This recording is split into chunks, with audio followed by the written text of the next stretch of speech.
Knowing your purpose is the key to using your potential. Dili manggawas, in fact, dili mo gawas ng potential, no? Kung dili ka kabalo sa imong purpose. Purpose determines demand, and demand dictates potential. You can demand or you can make a demand on something if you know the purpose of its existence.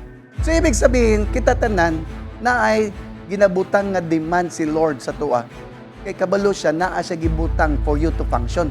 Now, hanto dili nimo masabtan imong purpose, walay makademand sa imo. Ang pwede i-demand sa imo, i-discover imong purpose.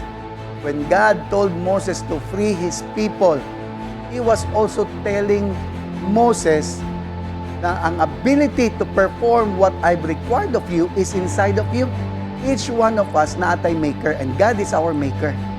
Siya ang nag-manufacture sa tuwa. So, ibig sabihin, you can trust God kung asa kanya i-send. Pangutanaw nga no. Okay, with that sending, kabalo siya, unsay pwede nimo i-perform.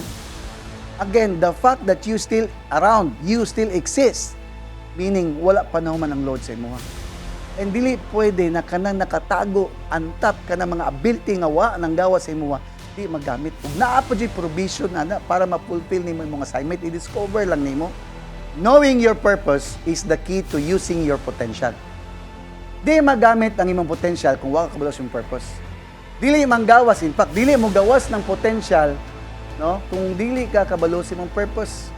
Because once you discover your purpose in life, you can also learn how much potential God stored inside of you. Ang tanong ko para unsa? To meet the demands He would make on you.